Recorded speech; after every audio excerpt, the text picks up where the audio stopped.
Good evening, everyone. My name is Amy Sass. I am the Artistic Director of Ragged Wing Ensemble and host of Moment to Moment.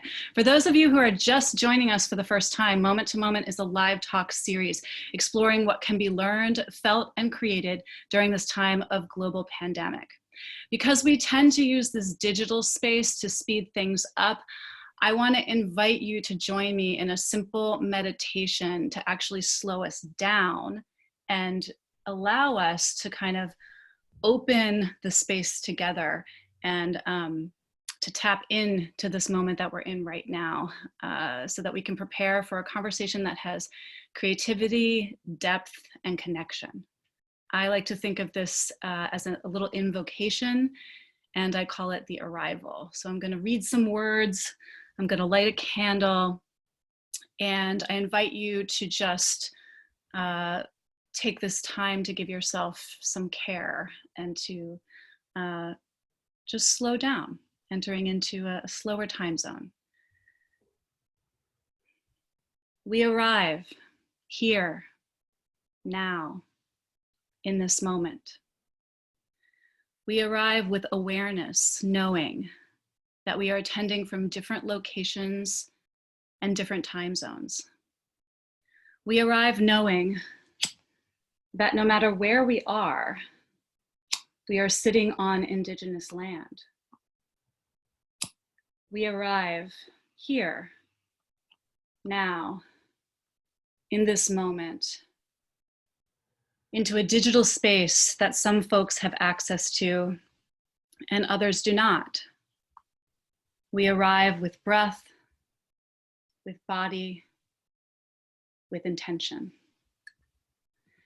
And I want to invite you right now to just, wherever you are, maybe you're seated, maybe you're laying down, maybe you're standing, whatever position your body is in, to just kind of feel the surface that is supporting you and the connection between your body and the surface. And to allow calm to settle into your cells. And with the breath, to start to create a larger space inside of your belly,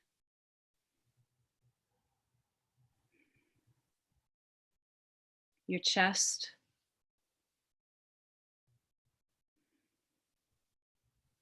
your skull, and to allow your face to just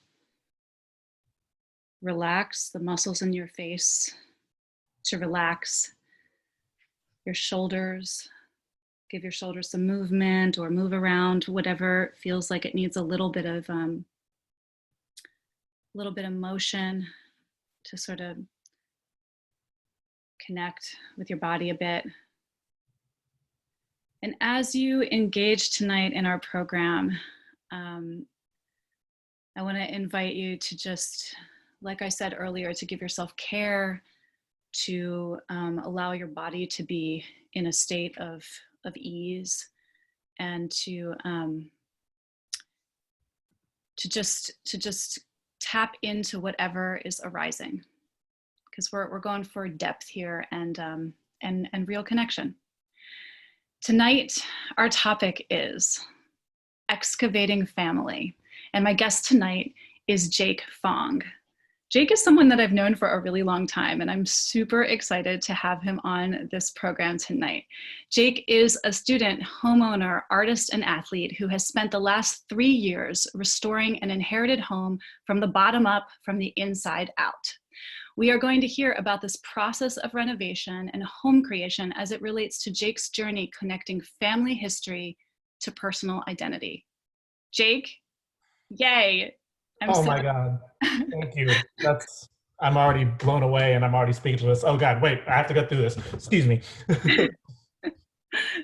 Thank you for being on this program tonight. I know what a powerful journey this has been for you, and I feel so lucky to have you just sort of agree to share this journey you've been on with us tonight.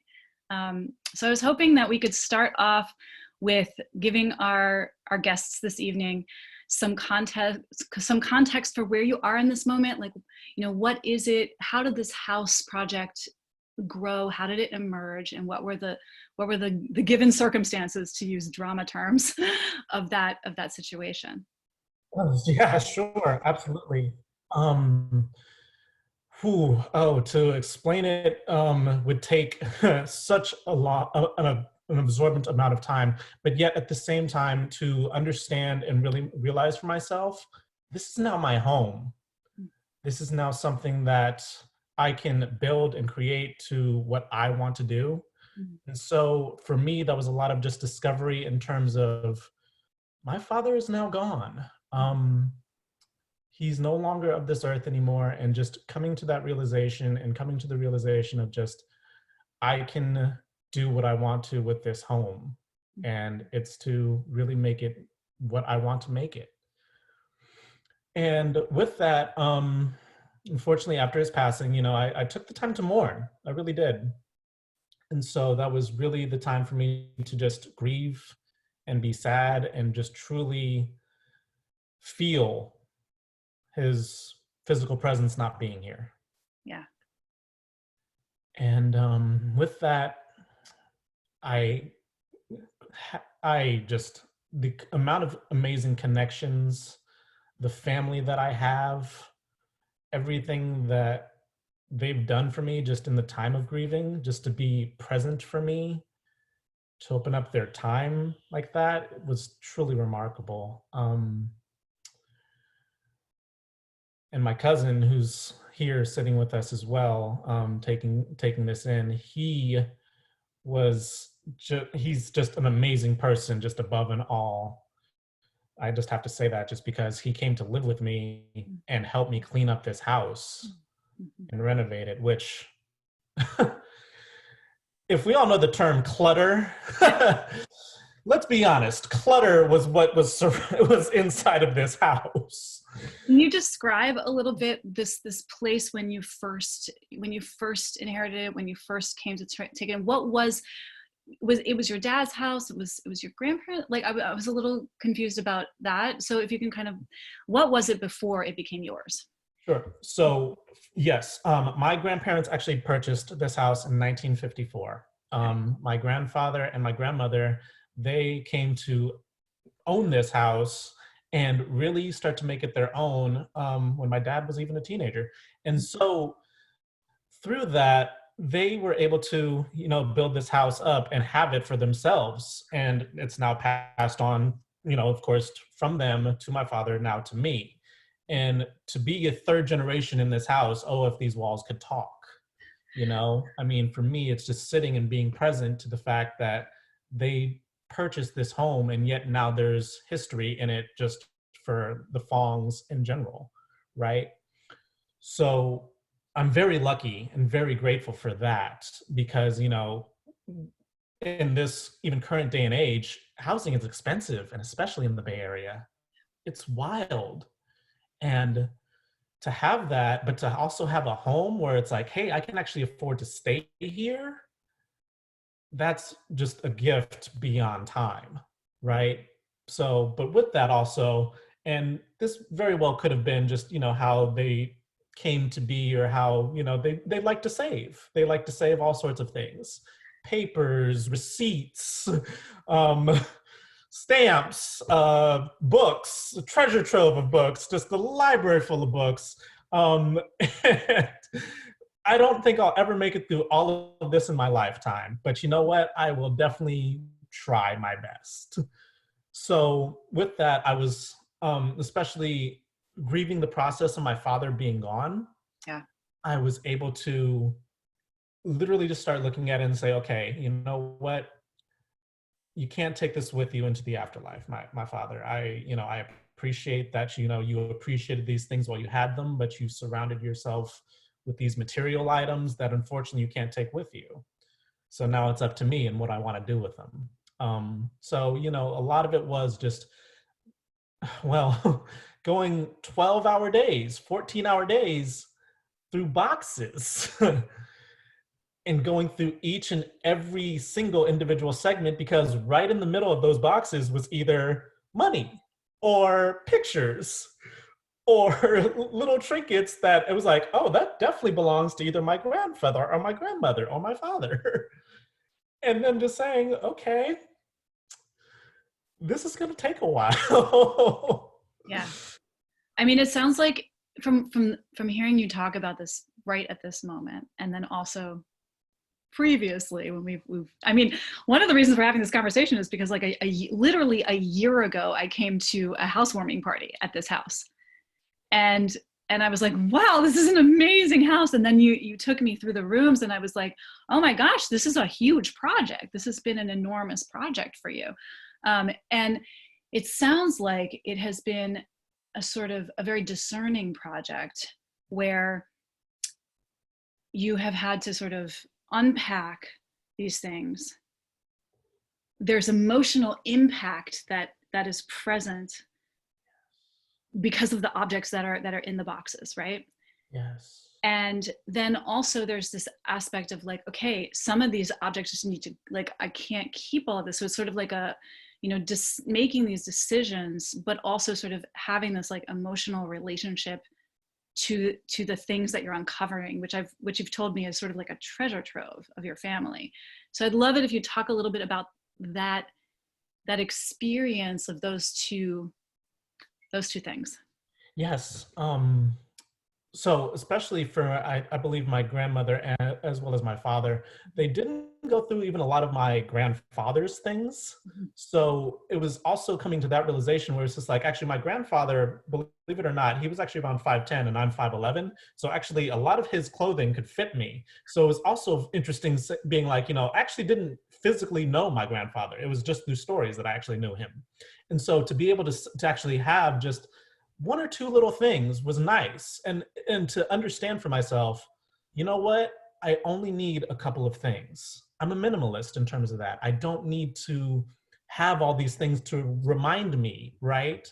So it was literally unpacking these things and saying to myself, okay, you know what, to have a number of kind of key and small things is great, but to kind of get rid of these boxes and just to kind of move them out and to, you know, recycle them and have them go on to a life of being a recyclable at this point, which is, it's just truth. And so also for my grandmother, she had a lot of clothes that also my dad, I don't think, and to some degree could come to get rid of or unpack or anything like that. So because of that, I was just like, you know, a lot of this is sat now, because she passed on in 2001. So it's been, wow, now 19 years. And I just said, you know, I don't believe any of my family's really interested in this. Maybe one or two like kind of key, kind of crucial items that actually are very like things that I feel are very beautiful, that resonate even for me, that I would hold on to. But you know, maybe at some point, somewhere down the line, somebody will want it, right? So, and it's just interesting to be able to detach yourself from that once you can kind of realize you have some emotional attachment to it. Yeah, and it sounds like that unpacking, I mean, it, like you say, it's taking a long time to complete it, and that there's like there's this sort of a conversation you have to have with the material world, and right, Yes. and yeah, and that, you know, what was your journey doing that? Like, what did you notice about yourself? I guess that's what I'm asking. What did you notice about Sure. yourself? Yeah. Sure. So yeah, let me just even take you through the journey of, Mhm. I was actually doing a show when my dad actually ended up going into the hospital. And so unfortunately he wasn't able to check out the second show that I was in.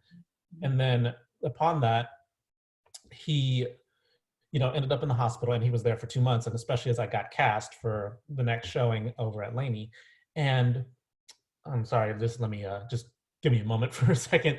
But yeah, just to start to feel that, start to feel just him leaving, as well as just, okay, here's how to process my grief through taking care of the materials that are in this house, because now it's up to me to get rid of them or to at least sort through them.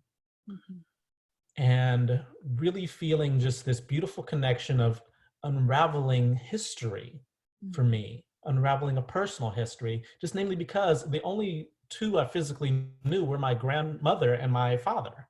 And Mm-hmm. so through the unpacking of these boxes, I found pictures of my great-grandfather, of my great-grandmother, um, aunts and uncles who unfortunately passed away when I was actually all of, I think, 4, 10, and 11, Mm-hmm. and didn't know them as well as I would have wanted to, or as well as I actually was able to. The opportunity just wasn't there.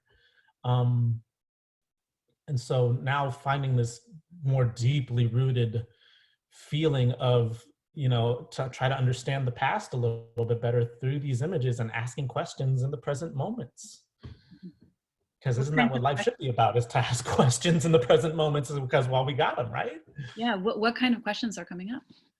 So for me, the questions that are mainly coming up is my dad used to ask the question of a restaurant in Stockton in 1916 that was apparently owned by my great-grandfather, Jake Fong.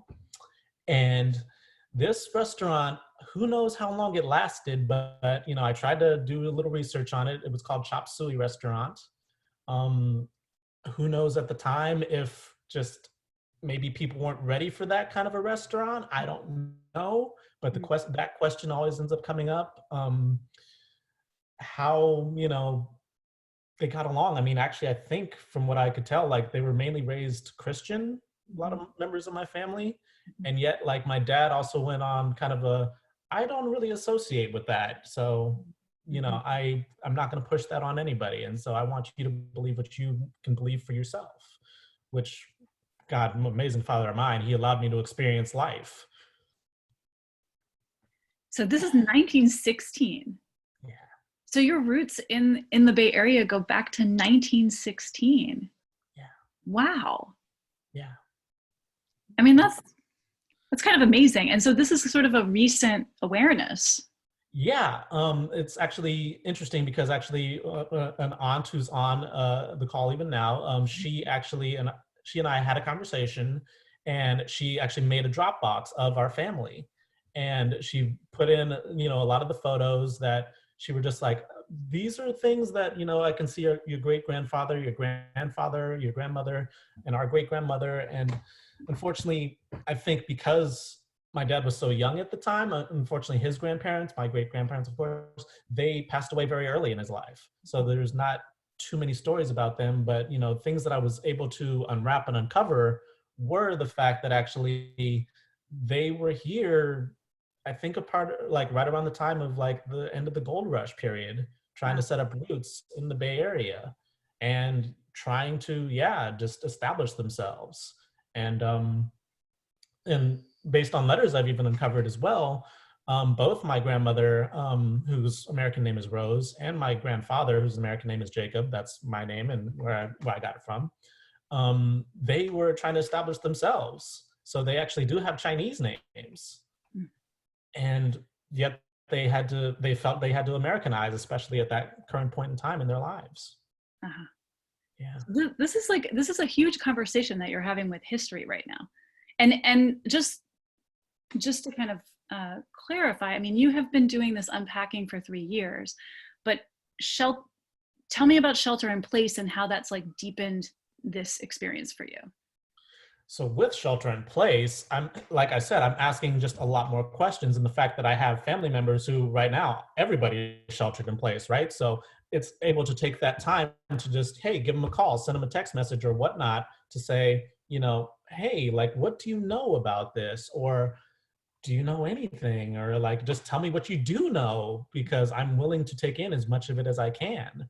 And this history is just, for me, really amazing because it's this tracking of time and then feeling like, wow, like at this moment I could have been, at the same place as, my great grandfather, standing here at this given point in time and feeling like my mind is going there to that place and able to kind of see him and even be with him, even though I never really physically met him. And wear his clothes. Exactly. Almost transformative to that degree.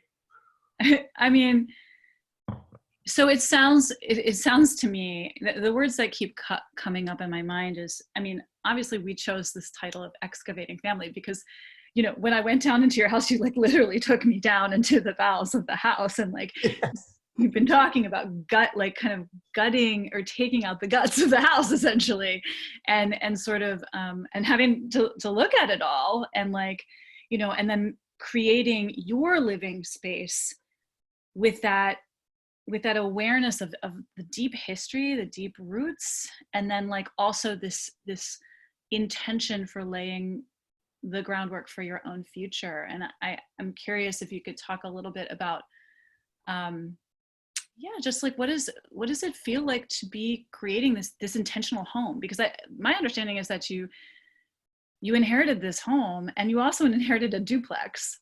So Yes. like all of the sudden you became a homeowner and a landlord, like suddenly in your life, right? Oh Um, yeah.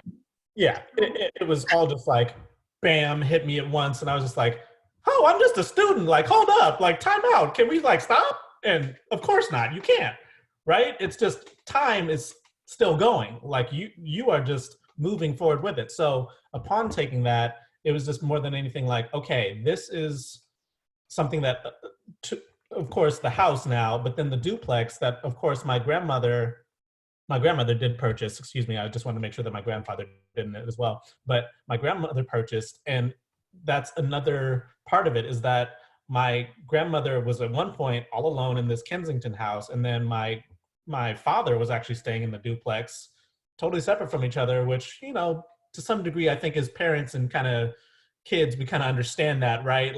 Like sometimes we have a better relationship with our parents when we're actually separate from each other, yeah. which is fine, which is perfectly fine. But it's the simple fact that actually I inherited this as well, and just it's a whole other beast in and of itself to now be this property owner of two different places and to run them and make time for both of them and to prioritize them as well, because these are priorities. And actually, even speaking to what you were saying in terms of gutting the house, there was something really cathartic about that. And what I really appreciated about it, especially while doing the upstairs kitchen remodel, was the fact of feeling like I was letting the spiritual energy out, feeling like I was letting just this wave of just history out of the walls of the house and really kind of filling into the space and having it be just historical as well as modern, but as well as just beautiful to create your home in a different way, in a different light. Yeah, this is big work. I just want to say, this is big work. It's like it's the type of thing that I think that people write dissertations about, that people write novels about. You know, it it's it feels you know, this aspect of piecing together, like there's sort of an unsolved mystery of family here, right? um who were my people? Like how were they, like what was their relationship to these hills, this land that I've been inhabiting, right? And then like what kinds of things do I bring back into my, I like, do I allow to live in my personal identity right now? And what types of things, what are the things that resonate for you that you're like, I'm keeping that, that's part of the story that I'm making? One that I can definitely say off the tip of my head is my grandmother used to spoil me to no end, and I was so grateful and so lucky for that. Just because to have somebody who just takes the time to spoil you is really quite a treasure to have. And so my grandmother, of course, she took me to Chuck E. Cheese, and this little trinket that I have of a little like blue mouse. Hold on, actually, give me one moment. Yep, there it is. This little blue trinket of this little blue mouse right here is something that I just, why would I hold on to this? Because it's something that my grandmother spoiled me with. She gave me the actual coins to purchase something like this. And it's beautiful because I remember actually it was just me and her there. She took the time to spoil me with that. And to me, that's something that'll last a lifetime. And things like that.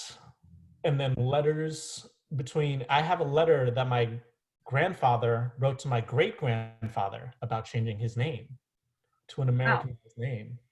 And it was very beautiful because actually I was able to read the letters and also the reference to the lawyer saying, you know, my son wants to change his name. He wants to be able to have an Americanized name as Jacob Fong. And the lawyer even wrote back saying, it shouldn't be an issue, shouldn't be a problem. And these are letters from 1939.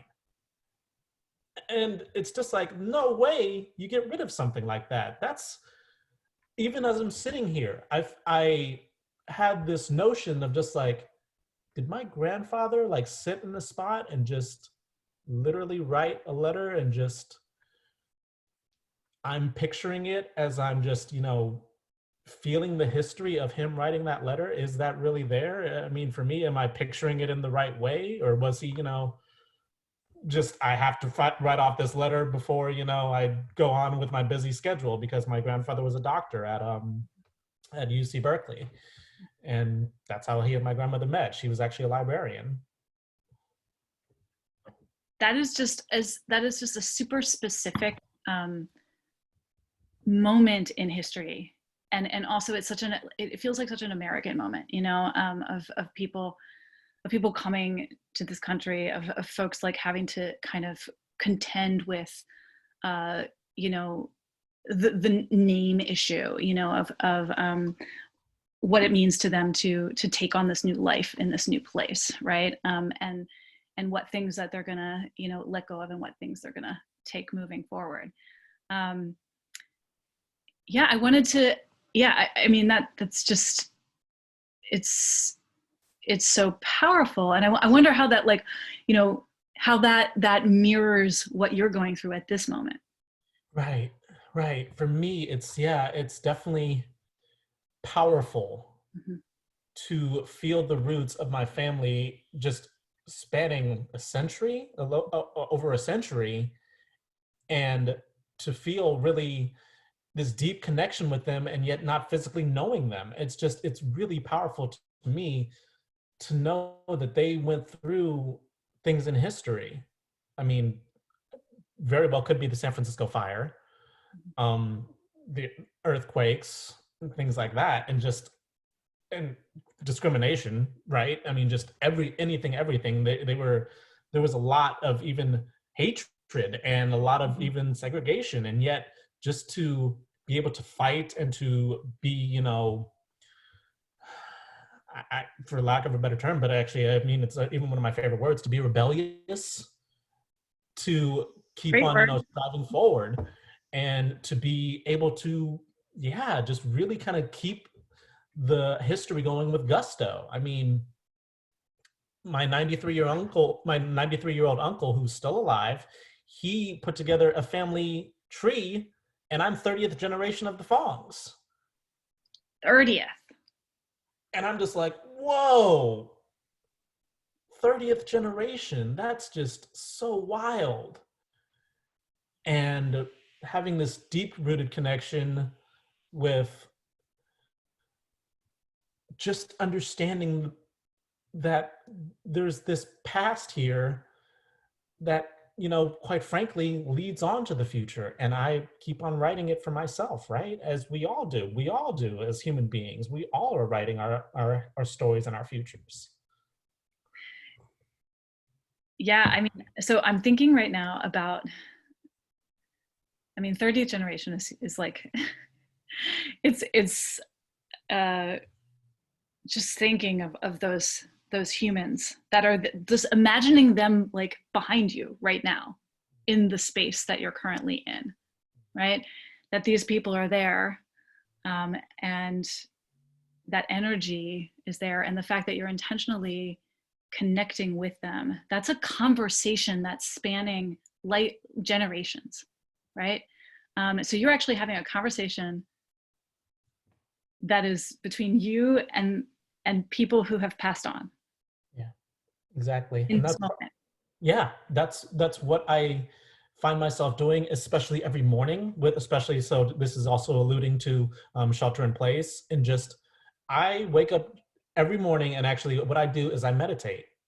And in that meditation, I find myself trying to connect with my family and just seeing their faces, feeling like, can I step into their shoes? Can I really walk through what they kind of experienced to some degree, and to be able to walk in their shoes, to kind of come out of my body and to let my mind drift and travel to the time periods that they lived through.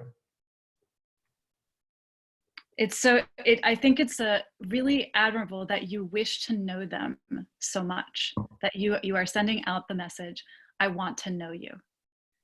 And that message just seems really loud and clear to me right now, just listening to you and kind of watching you on the screen, and just the energy with which you're speaking about this.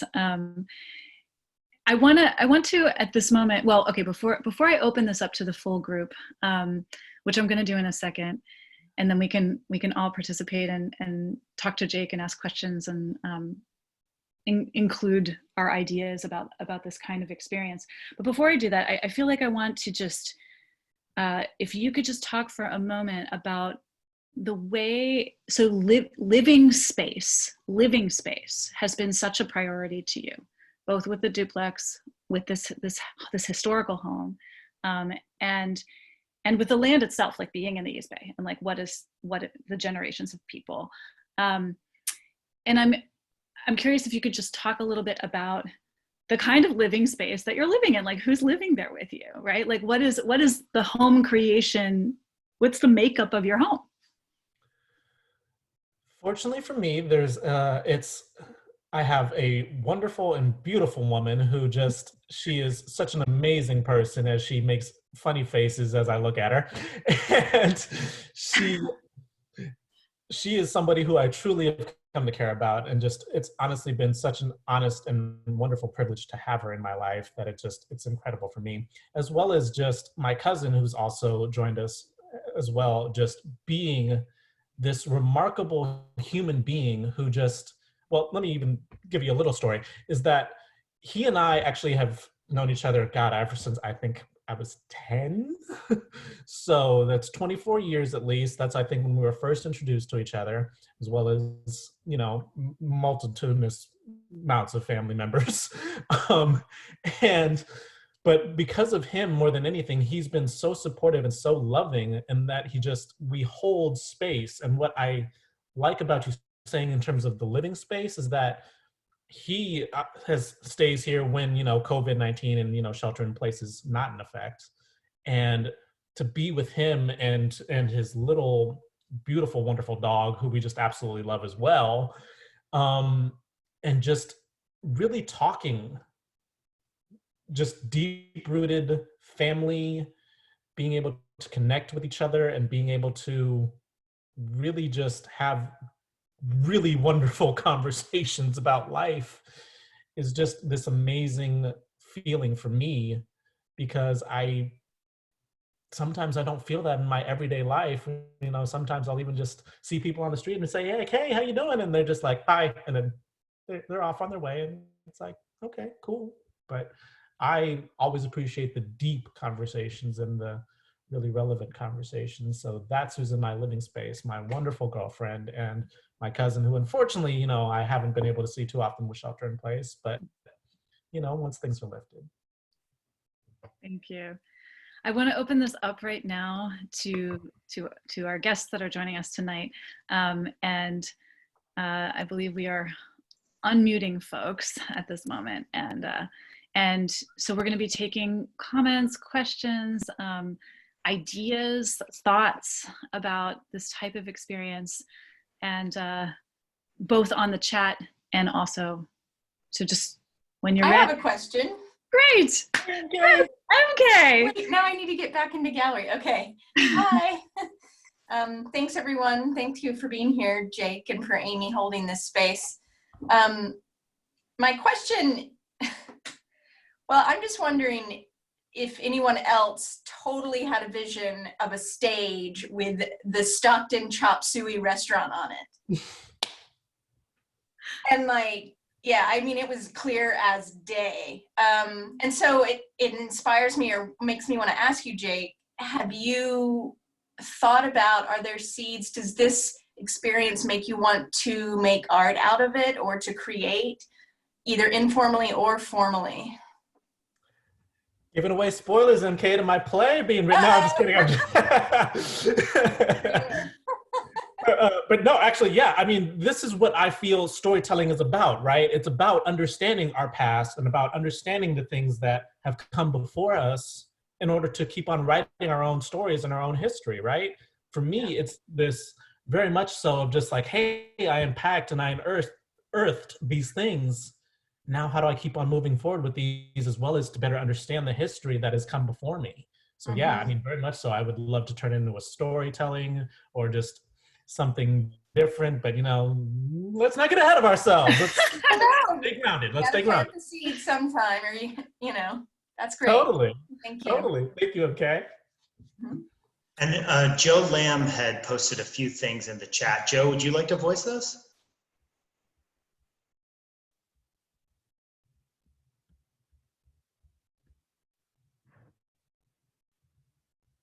Joe, are you there? You should be able to unmute yourself. There, now am I unmuted? Yes. Hey, Joe. Great. Okay, hey, I'm so loving this conversation. Oh, this is just wonderful. The first thing I wondered was, when I had a similar experience with both my sister and my mother, kind of unpacking their stuff, it really put me in touch with my own mortality and with just imagining people in the future unpacking my stuff. And I was wondering if that was an experience you had. And then just while I got you here for just a second, you know, 35 generations is, that is so amazing. That's like 750 years, which is so much older than the United States. And it's really just beautifully grounding listening to you talking about this. It's just exactly what I need in this time of ungroundedness. Thank you so much. So before I even answer that question, actually, I'd like to say that, Joe, I tuned in to when you were on Moment to Moment, and I absolutely loved what you had to say in terms of nature and how it connects to us. Just beautifully done, beautifully said. I absolutely loved it. For me, yes, unpacking those things was very much of just like, wow, this is history. How does it relate to me and how does it speak to me? And just in terms of just even some of the letters that my grandmother wrote to my father of, hey, Alan, sent you this care package, love you, Mom. And just seeing something like that, just small enough to be, that's amazingly beautiful. Because right now we're not really living in a day and age, right, where, as you know, as Amy's put this together, where we're just moving so fast. We need to, I'd say, even check in. That's how I'd say we can best utilize this time in this space. And hopefully, you know, especially as the generations come after I've left this earth as well, because I've to truth be told, Joe, I've understood my own mortality ever since I was a young man.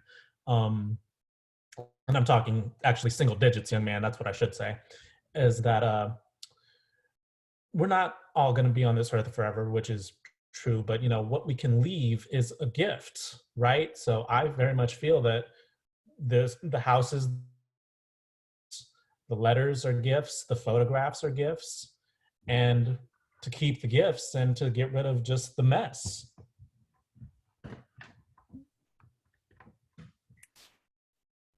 Hi, Jake. We have a question from Christian Millen on Facebook Live. So they ask, Jake, what earthly possessions would you like a loved one to keep when the time comes? Oh man, that is quite a question. Well, definitely the photographs. I mean, that would definitely have to be the first and foremost. You can't ever really get rid of anything like that. If it had to be something personal of mine, wow, what a question.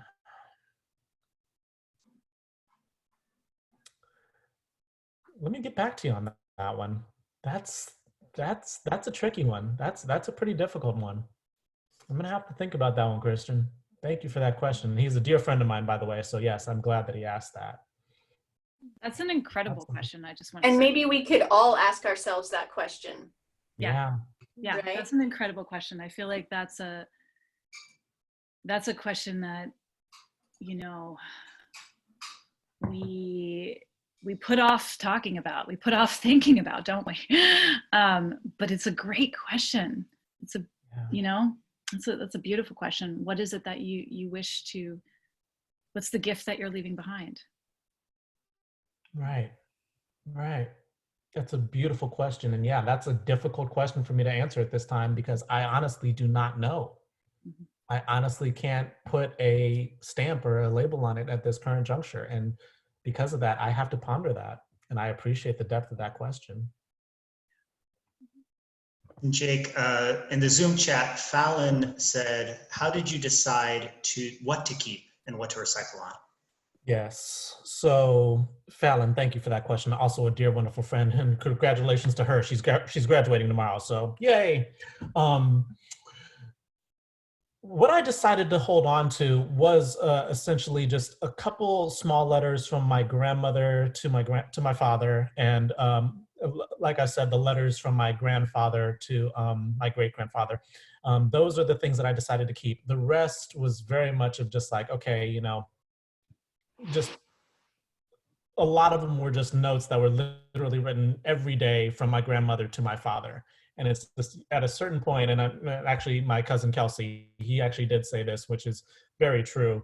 At a certain point, you let those live on in your heart, right? So you can take them and you can recycle them, and you can just, you know, those memories and those cherished things will be with you, and they'll live in your body. But you can also learn to detach and let them go.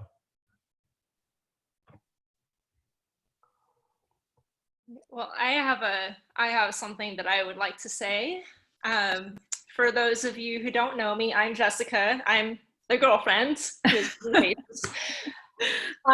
one of the things that Jake has done, not necessarily just during the pandemic, but even prior to that, is I don't know how well you can see this lovely display wall behind me, but it's basically become like the wall of ancestors. Honey, is there anything that you'd like to say about that? You said it beautifully, love. There's not much else I can add to that other than yes, I mean, that's my form of recognition as well as to honor the ancestors. Hi, Jake. This is Stu. Hey, Stu. Happy to be here. Mary's with me. And we were wondering, you know, given that you lived with your dad really all your life, what did you find some things really interesting and startling and new about him during this 3 years of sort of archaeology in the house? First of all, I've got to say this too, because, you know, and of course I'm going to put them on notice. Stu and Mary, when my dad was in the hospital, they were so supportive and they let me stay with them during that rough period that literally the car trip from their house to my dad's hospital room was only 20 minutes. So first of all, thank you very much for your kindness there, Stu and Mary. I honestly will treasure that always. What I've discovered about my father is the fact that he actually surrounded himself with material things. At a certain point, you know, he was a very independent and really like strong man. However, at the same time, he surrounded himself with stuff. And that's just not what I've ever really been about, actually. It's just to surround yourself with so many things that you just can't bring yourself to get rid of anything. So, I mean, and actually I see my Uncle Frank and Jane in the image as well. And I just want to point this out. Actually, Frank years ago said to my dad, you know, just if you haven't used it in a year, just get rid of it. And it was so true. But my dad couldn't even really take an hour to do that. So that was the kind of difficult part to kind of come to realize. He couldn't bring himself to do certain things. And I thought that he could, but unfortunately he just kind of let time go and just, that was that. Jacob, hi cousin, love you, Hey, man. cousin. So our grandmothers were sisters, and being of their generation and their culture, they thought of themselves as less important, as that they have less significance than their husbands. And at least my grandmother did, and I imagine Auntie Rose may have as well. And my question to you is, knowing that you lived with her and that, I'm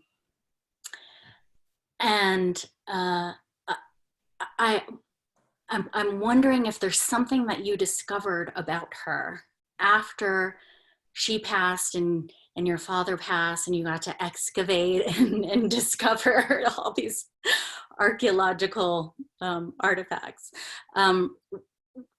If there might have been something that was very surprising to you about your grandmother that she didn't reveal to herself, she didn't reveal to you about herself.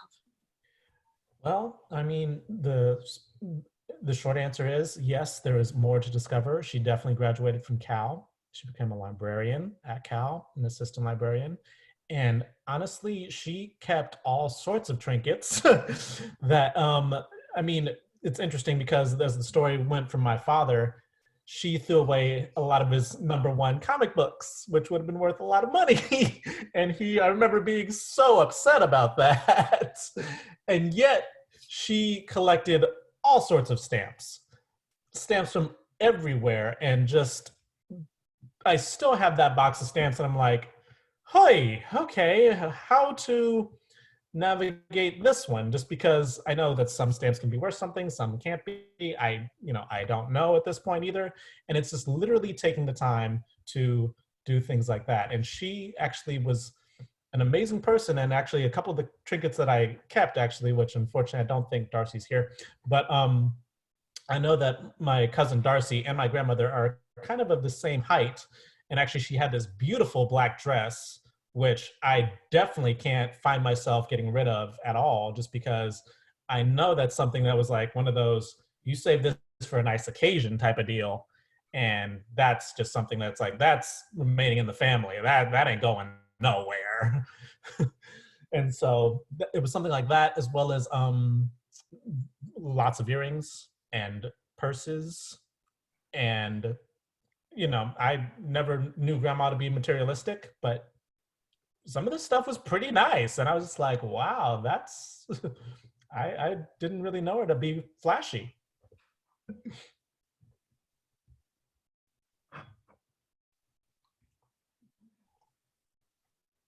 Hey, cousin, fancy to meet you across, normally I see you in person, but now it's on the screen. And it's actually brought something up for me, which has been interesting in that this whole technology thing, right? In this moment here, we're all meeting digitally through this medium. And I witnessed you go through letters and pictures. I mean, this was the old school, like who writes letters nowadays, right? It's emails and it's videos and things like that. And thinking about, the generations to come, they'll probably see videos.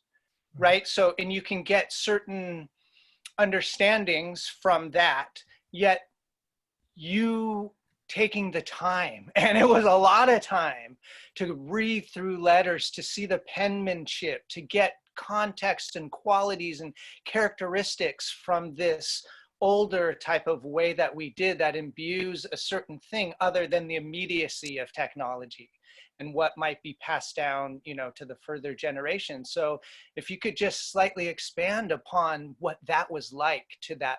It's like reading a book is so much different than watching a movie, right? And these might be the last generations that actually do that, because that's kind of going away. Totally. Yeah, actually, so there's my cousin Kelsey, who, like I said, that's an amazing, beautiful human being right there. Everybody recognize that, please. And I just want to say that, yeah, I mean, just for me, it was definitely just walking through time in those moments of reading those letters. For me, it was just feeling like I was physically, or excuse me, not physically, but actually mentally going into my grandmother's space and writing the letter myself, kind of, to a degree, right? And just kind of picturing it, as well as bringing my mind to that moment and just appreciating the love that she had for my father that way, to just write him every day. I mean, I get letters occasionally from my other grandmother she's 90 years old now, and who knows how long she has on this earth, but I set aside the time to even just call her and write to her when I can every Sunday. So that way, she knows that I'm still thinking about her and I'm checking in on her. Yeah.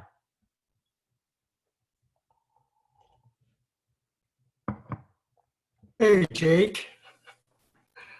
Hey, Ken. I would like to follow that beautiful human being I created.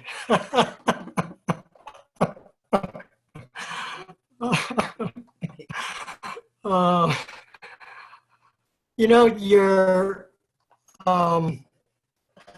this is very helpful in that it reminds me of that age-old thought of how we are here because of our ancestors. And it's because of what they have gone through, we have received much to be grateful for.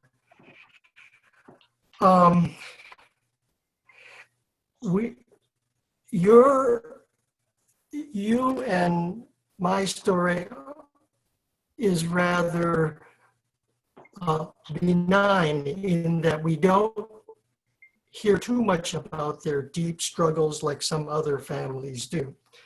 And for that, I'm always grateful.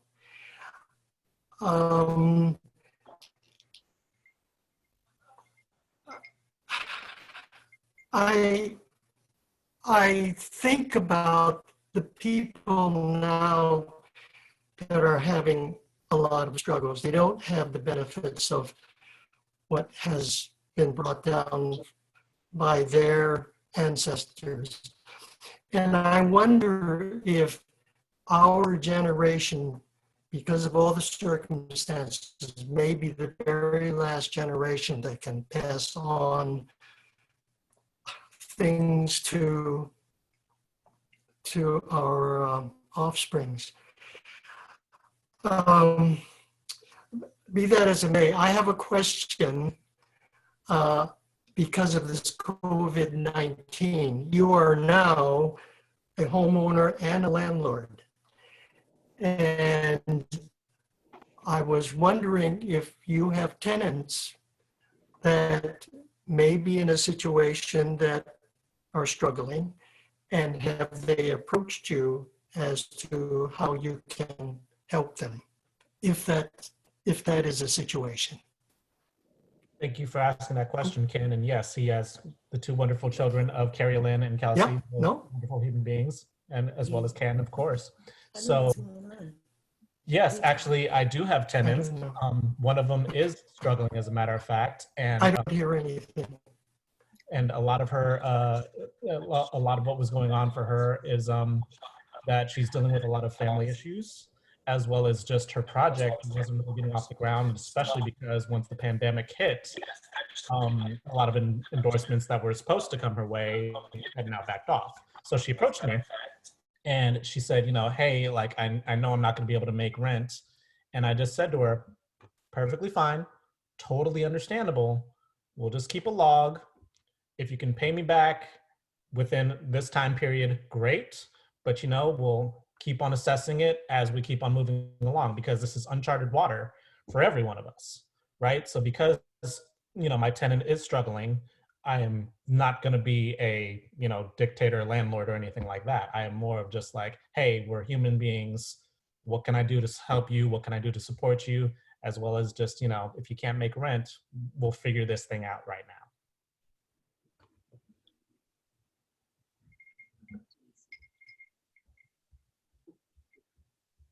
That's very nice.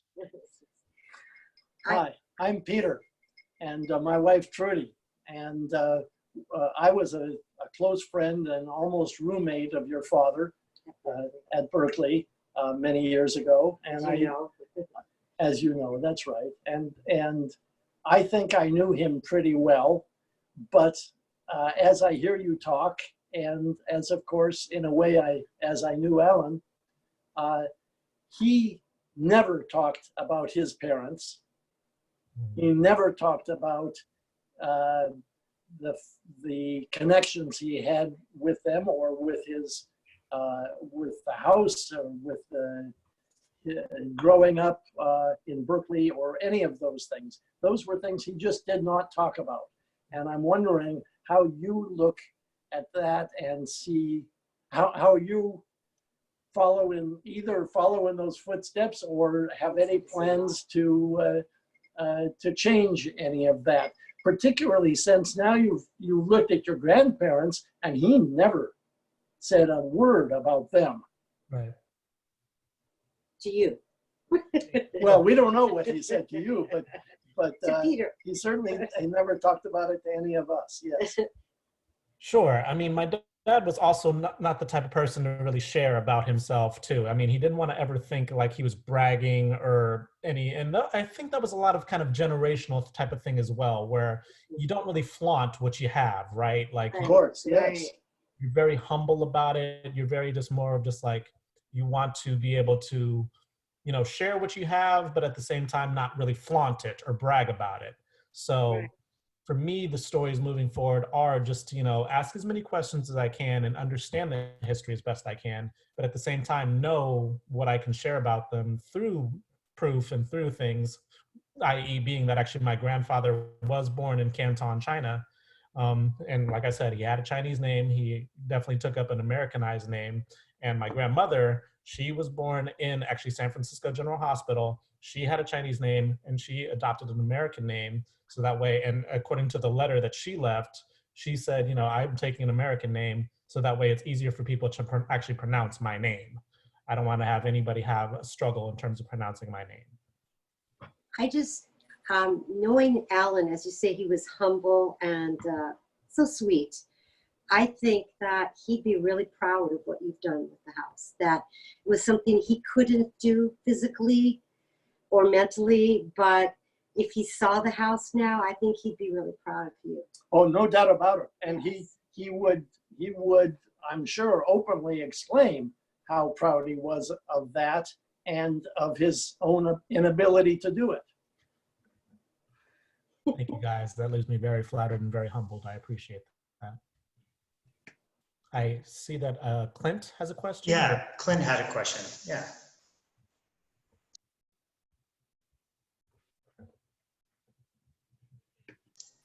Do you want to unmute yourself and jump in, Clint? I didn't see you on the list, so I couldn't unmute. Okay, can you hear me?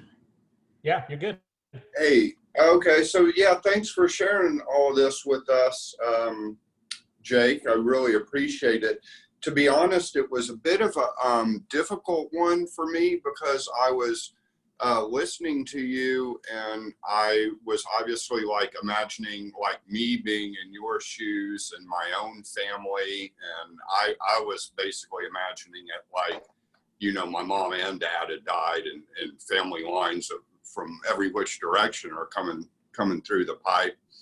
And it was kind of just this horror show in my mind, and just kind of thinking about just like all the abuse and trauma, like my mind was going to the negatives, and then I was kind of holding that in comparison with what is really kind of an optimistic, positive spin. I don't know. I guess that's my question. Is it a spin? I mean, is this the like, family friendly upbeat version of this where there's really like a dark side that's kind of not being talked about somewhere? Thank you for that question, Clint. I actually really appreciate that question. My family, yes, we are all actually very upbeat, and yes, we are actually all very supportive of each other, which is why I find that I am like one of the luckiest people in the world to have the family that I have.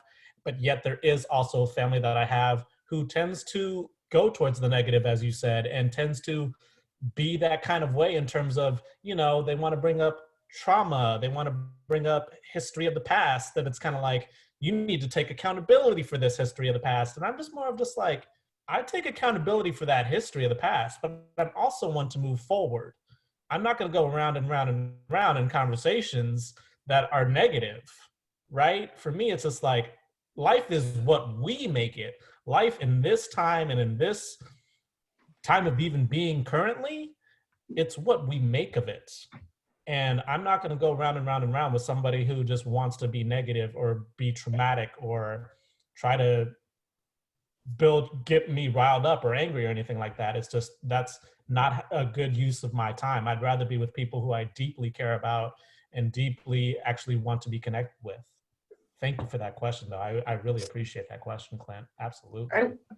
And just to jump in real quick, just to point out that even though you were blessed with an immediate family that supported one another, I can't imagine it was easy to be a Chinese American so long ago, and the traumas and you know, just shit that they had to deal with. So I just want to point that out as the broader context. Right, no, absolutely. And that's just where my mind goes. It's just what did, you know, especially my ancestors, as well as just my great-grandfather and great-grandmother have to endure in order to, you know, establish roots in the Bay Area. Like I said, there was a restaurant in 1916.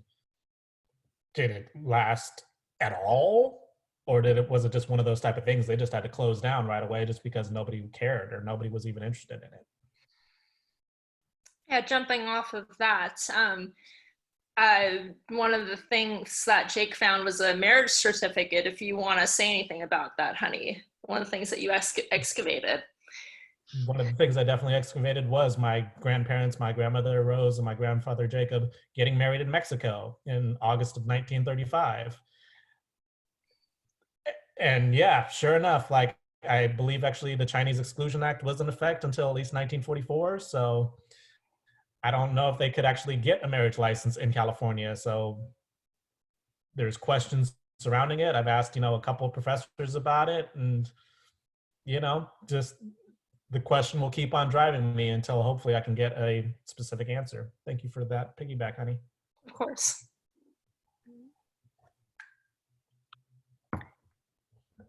We're going to take a few more questions before we begin to close out our program tonight. So burning questions, burning thoughts. Oh, I guess one is arising for me. It's a bit of a piggyback of the rest of them too. So it feels like the right timing, and just this interesting exploration and intersection of here you are becoming a homeowner, and, you know, many ways becoming, although you were a man, a grown man, but it's a different stage of life. And in representing of having your home, it's a bit of a boundary as well, right? Who you choose to let into your home, who do you choose to let into your life, things like that. And we have associations like family, like where did the lines draw between people we are connected to and we will always be connected to through blood, through this, through that. And what I've witnessed in you is that the deciding factor, the kind of guiding light through which I've witnessed you has been a level of integrity, right? So you have a deep kind of love and respect for people, yet at the same time, you've got a boundary. Like you kind of know who you are and you're gonna navigate through that, even if it's family, even if it's friends, whatever. But it adds a slightly different importance in terms of having your own home, right? Like this is something you inherited. So the gift of family, the gift of it being gifted to you on some level, and I've seen your natural desire to share, right? It's like, here is something that I receive great benefit from, and I want others, if I can share and I can help, I'd like to be of service in that way. But we can't just do that for everyone, right? So there's kind of discernment we have to make. And I've just, again, noticed that in you, and sometimes can be a really hard choice, right? Family, friends, and our own discernment, and kind of represented by the home. So if you want to say anything about that. Well, that brings up the conversation, especially in terms of my father when he was still alive, and actually what we were dealing with in this family home, where, to be quite honest, actually, we were dealing with a delusional person who basically raised, well, to say it even nicely, all kinds of hell. I mean, and to be with somebody like that, and to have somebody like that with, I feel, such a toxic negative energy, or even going to Clint's point of actually just dealing with a traumatic even person, and just how do we navigate that yet remain kind of at peace? So for me, it was finding that boundary of just like, okay, I'm not going to say one word to this person. And truth be told, I will go through the legal channels to arrange to have them just, you know, escorted from my house, which as my dad was unfortunately passing on, it started to become mine, and that's what I had to deal with, and that's what I had to grapple with. So my boundary was that I'm not going to be anywhere near this person, but yet I am going to take all legal matters into effect in terms of, hey, you need to leave my home.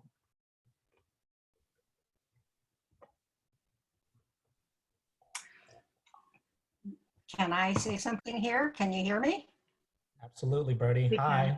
Oh, okay. I didn't know what these buttons mean. So I've wondered from the time that your dad passed away, how you moved so quickly. Where did you find the strength? Because I watched your dad over many years, never being able to resolve, I don't know, whatever his living situation was with all the stuff he accumulated. Clearly, your grandmother, she was so overwhelmed by her husband passing. You know, she kept his car, I think, for 20 years, never drove it, but she couldn't bear to part with it. You moved on, and quickly. I'm thinking it might have been cathartic, but it takes a lot of courage. And that's what I'm asking you. Thank you, Bird. Yes. Courage is actually one of my more favorite words in my life, just namely because when you already, well, let me even backtrack a little bit too. When you already have that fear of, will my father make it, and being told no, he won't make it, then you start to find the courage. And for me, it was focusing myself more than anything on the art. I was able to get through the play that I did by focusing my energy and my time on something that actually was very peaceful for me to get through. Meditating and sitting with myself, enjoying my own company, and realizing that for me, I have not only the support of amazing family members, all of whom are practically here, but at the same time, just realizing that, you know, that courage and standing on your own 2 feet and keeping on plugging away is really what needs to guide my life, at least, because I'm not going to waste time with things that I don't want to waste time with. And I don't just want to let it sit there either. I don't want to pawn it off to somebody in 20 years that they then have to go through it. I'd rather face anything and everything that I have to face head on and make sure that I get through it as peacefully as I can. And that was the even healing part of going through those boxes and finding even my history, was through doing that. Thank I you, have Bird. a question, Jake. Your father was a reporter in Los Angeles for a while. Is that correct? Yes. Correct. How was it that was he a collector at that time, and did he bring all that stuff up to Berkeley? Oh yeah. There's things that are on 8mm film, believe it or not, which that is going to be interesting to see if I can transfer any of that onto digital or anything like that. So that's the part of the navigation process that I'm slowly gearing myself up for as well. Getting rid of the newspapers and like even magazines and record collection was easy, to believe it or not. Now it's the, how do you how do you retain things that have my father's voice on it, and how do you really hold on to that and hopefully condense it? I remember seeing him on occasion. I can't remember the channel he was on, but he was it KTLA or something like that? Do you remember? KCBS. KCBS. Yeah, he was, to me, he wasn't much of a collector as much as he was an intellectual giant. He was very strong in his wording and his interviewing abilities. He had a great voice on TV. And radio. And radio also. He was up here, I think he worked for one of the KJIS or something. Yeah, one of the public radio stations up here also. KPFA.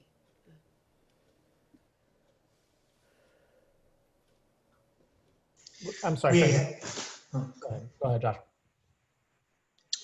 Oh, sorry, Jake. I wasn't trying to cut you off. I just saw that there were a couple things in the chat. One from Facebook Live, a comment, and then another one that Simone was saying that this conversation was really resonating with her personal history. I wonder if either want to voice Sango or Simone.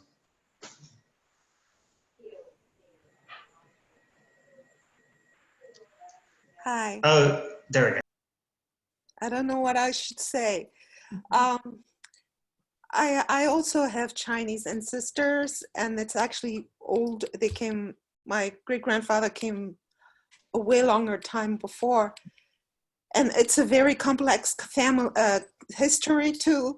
And being a performer, I started to create something about that, about my origins and everything, and I kind of let it go. And hearing you, I'm like, I need to go back to that.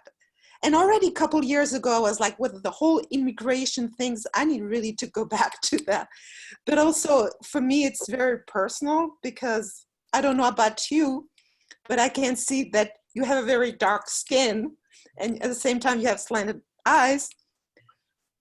I don't look much Asian anymore, but when I was a little girl, I was a Chinese little doll. And even though I grew up in France, I know what racism is, you know. Anyway, I was just saying that, yeah, it's just hearing you, it brings back to my own issues. And also when my parents died, my mother, who was the one who has Chinese, but not only Chinese, Filipino too, origins, she had a lot of possessions.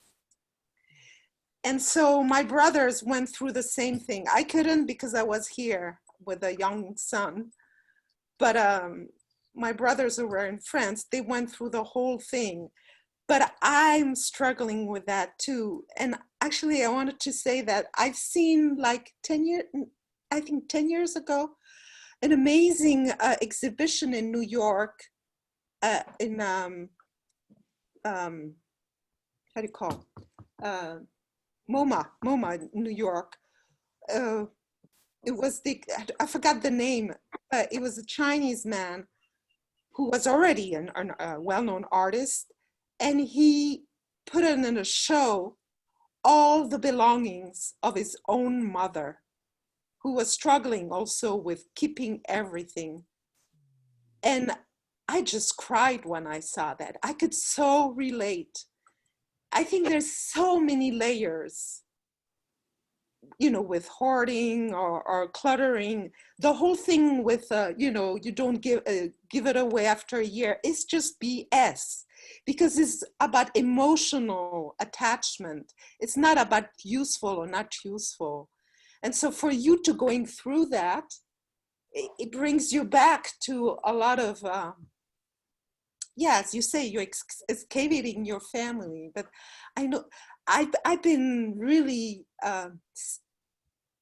digging about this issue of cluttering, especially nowadays with the whole, what's her name, Marie Kondo and all that. This is not the problem. The problem is emotion and attachment. And I think a lot of immigrant people, there's something about keeping it because it's a protection. It's an identity. I don't know how to say that. I'm struggling with that myself. So I've been digging. So I was, all you're saying is just like echoing a lot of things. Yes. Somebody's saying yes. Yes. That'd be Peter. Yes, I agree. And Jake, the way you have dug through your father's clutter, which included your grandparents and your great-grandparents, it's clear to me that yes, it was a great burden for you, but it also revealed to you much more about your your grandparents and your great grandparents than even your father ever knew. Yeah, definitely, absolutely. It's like I said, it's a gift through history now, and we have gifts through history, and that way I can keep on sharing those gifts. And I'm glad and grateful. And Simone, yes, please plug away at that project again, because that's what they're there for, right? We are here to keep on writing our stories, and yes, to work on things that we are passionate about. So yes, I would love to hear more about what you've got going on, Simone. The thing is also complex because, so this is my mother's side, which is, the part was 3/4 Asian. But then on my father's side, it's a historian family. So history is so archive are just the way to deal with things. So it's so, for me, it's just like, because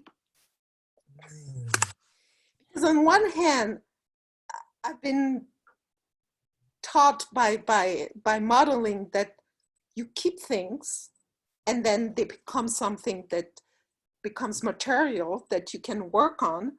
And on the other hand, there's like, you get overwhelmed and then you cannot create anymore. You cannot move forward. And so it's those three topics are like really getting all over my head. But history, yeah, history and at the same time, the belongings as a window to the history, but it's complex to say the least. Thank you, Simone. I'm really excited about the idea of this performance piece. We should talk about that. I'd love to. Great. Jake, I'm curious in these last few moments before I do my closing, just what are you bringing forward into your own future?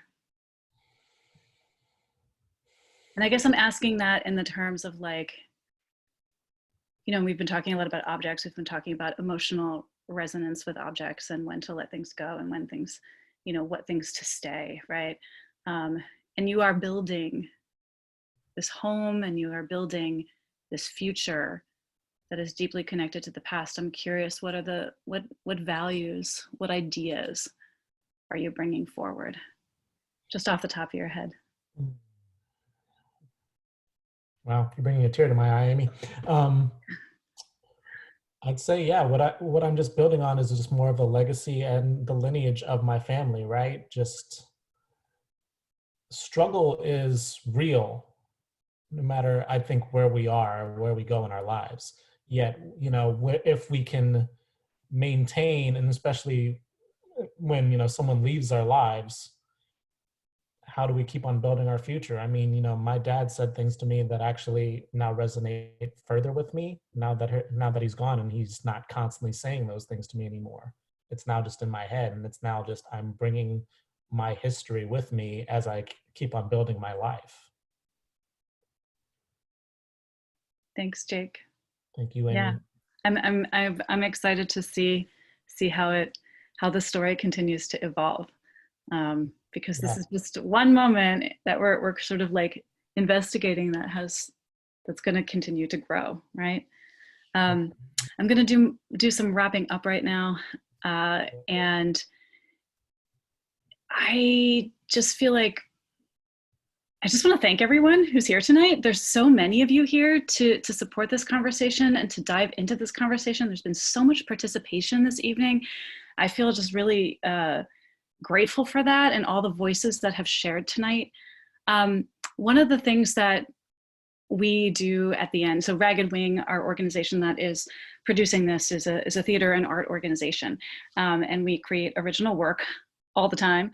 All kinds of different types of events. Some of them look like plays, some of them look like interesting immersive gallery exhibits or whatever.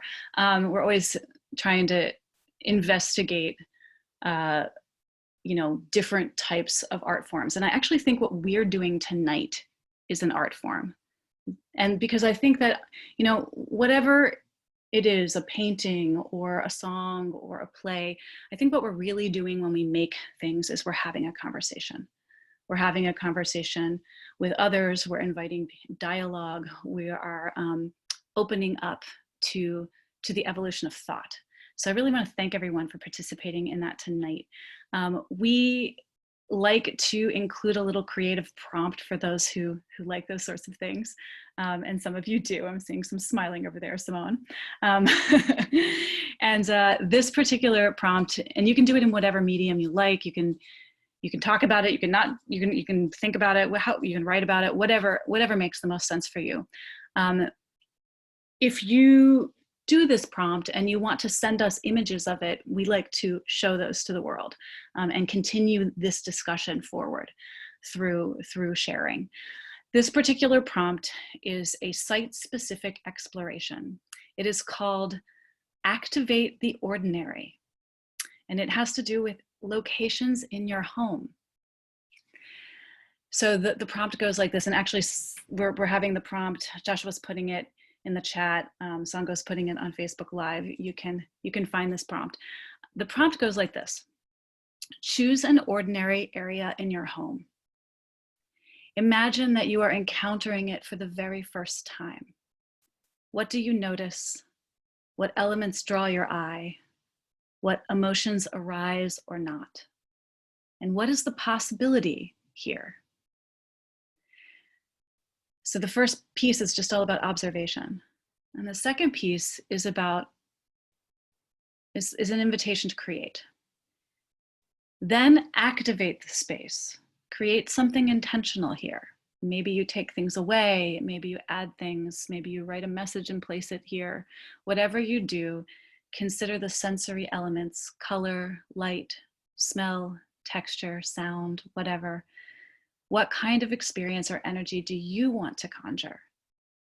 What can this seemingly ordinary spot offer you? So that is the creative prompt for today, and you can enjoy that however you like. I want to thank you, Jake, for sharing so much of yourself and so much of this personal journey and so much of your family with us this evening. Like I said, my family's absolutely beautiful, so I'm very grateful and very lucky. And I feel very lucky to get a chance to see some of them tonight. And there is a link that we are putting out here into the chat and on Facebook Live. In the link you will find information to connect with Jake. You will find what I call the guest feature tip jar. So, you know, Jake is doing this pro bono. He's like offering himself out here tonight. We want to send some money his way. You're welcome to fill the tip jar. There's also information about Theater Bay Area. Theater Bay Area has a website where you can find information about free webinars called The Changing Face of Theater, Creating During COVID. These are really great offerings that help keep performers active during this time of isolation. There is also the Performing Artists Worker Relief Fund, which you will have access to either as a contributor or as somebody who could use that fund right now. And I want to just put out there that our team, Ragged Wing, we're a small arts organization. We're small but mighty. I would love it if folks could consider a donation. We want to keep these deeper conversations alive and accessible. The team spends about 30 hours a week on this program, so I just want to recognize the labor that goes into free programs like this. And lastly, we have been experimenting with moment to moment. And Jake, you've been such a great participant in all of the sessions. You've been for each one as an attendee. You've participated in conversations, and you nominated yourself to be on the program, which I thought was just totally awesome. And I just want to say that if you have a story that you're interested in sharing, and please send us your thoughts, send us your ideas. We're looking for stories. We want to keep having a platform where we can converse in a deep way and share perspectives and ideas. So, and lastly, next Thursday, we have another one of these at 5 o'clock Pacific time. The topic is the muscle of resilience. We'll be hearing from global activists Elise Hartwell and Anna Goldstein, and we will be discussing what keeps us going in the face of the hardest stuff. And we've already been talking about some of that tonight. And that type of stuff keeps coming up. And the folks that Elise and Anna are both like global activists who have been deep in the trenches of trying to create change and dealing with some of the most difficult information about our planet. So we're going to get a chance to talk to them. We'll be talking about the power of truth-telling and the role of community on the path toward healing. I want to thank Joshua tonight and Sango for supporting with their skills on this format. Thanks again to Jake. I want to talk to you soon. And lastly, thanks again to all of you who've joined us and shared tonight. May each of you be well and healthy, and I hope to see you next time on Moment to Moment. Thanks, everyone.